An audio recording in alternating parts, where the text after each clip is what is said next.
Hey Copper Nerds, let's do a deep dive into the 1794 Sheldon 20 being the last of the heads of 93. Let's get into it.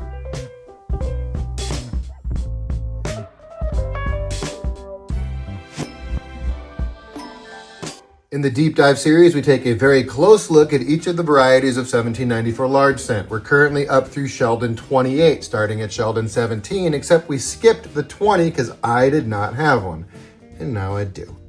So let's first take a look at the Powers Guide, like we typically do, and find out a little bit about this variety. Sheldon 20 is a head of 93. It's a rarity 4+.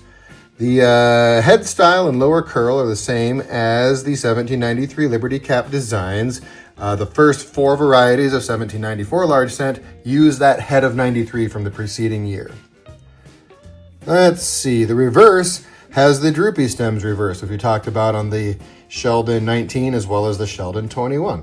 It's kind of easy to recognize. You can see those long droopy stems on the reverse.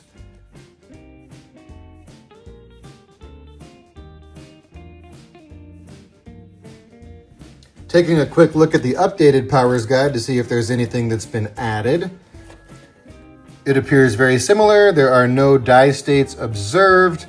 There's a little bit of discussion about the A versus B edge lettering. And if you take a look here, you have the B edge variants are going to be pointing up like that. And then the A's are upside down, pointing down. And we can see that on this example. We have our edge, it is pointing up, and I'll show you a photo of that.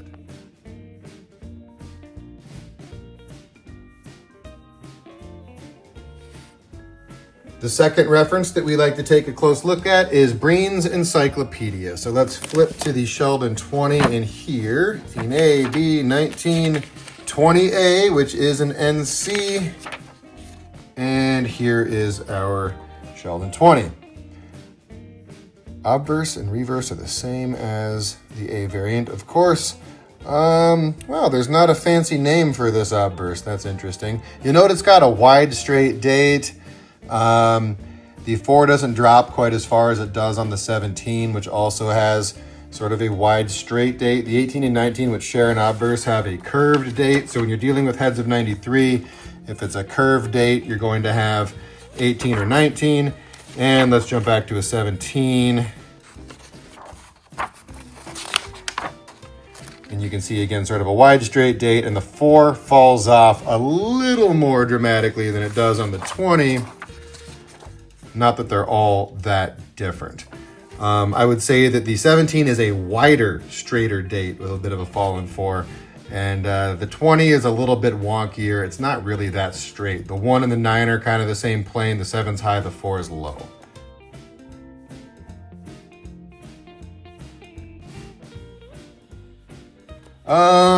Let's see, a rarity 4. Remarks, plantains or cruder, often dark. Condition census gets us 1 that's AU, the rest are in the VF, nothing in the XF territory. Of course, to confirm that, I like to jump over to noise. So let's jump into the noise book.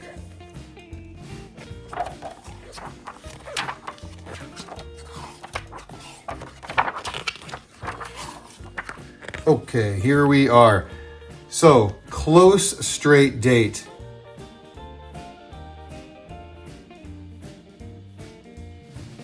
I'll bet you on the 17 they're going to say wide straight date. Let's just confirm that.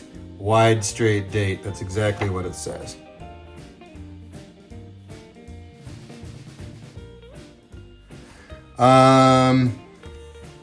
The date is straight, as on obverse 1, which would be the 17, but more closely spaced.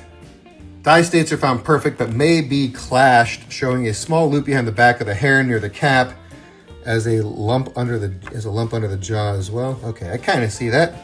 The reverse, of course, it talks a little bit about how it's used on the preceding 19 as well as on the flat pole 21.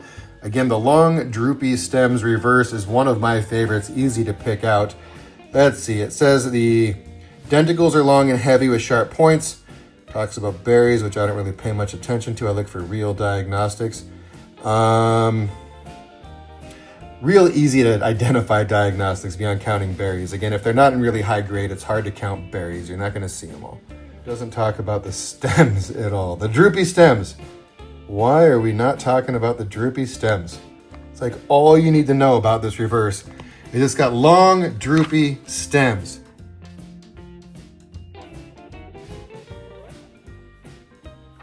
We'll take that up later. We'll see if Heck has some better descriptions. As far as our condition census examples, this confirms what Breen stated. We have one that is in a very low AU, nothing in extra fine. Everything else is very fine or lower. By the time we get to 12, we're down at a VG8. And that's all they're going to give us.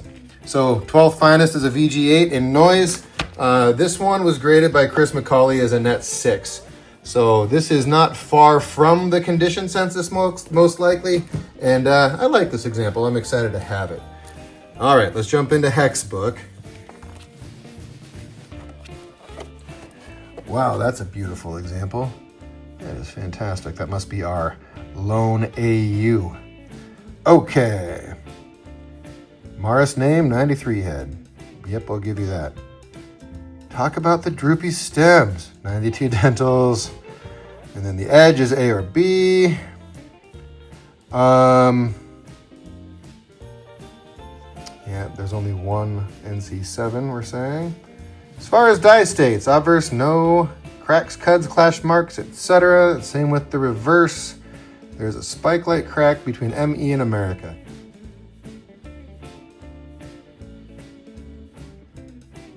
That's going to be tough to see on mine. You probably won't see it. Die state 2. Some light chipping inside of the E of Liberty. I can see that. Looks like there was just a little bit of die crumbling, kind of. Yeah, crack or flake, die flaking. Usually some clash marks on the reverse, but pretty minor stuff. We're not seeing any dramatic die states.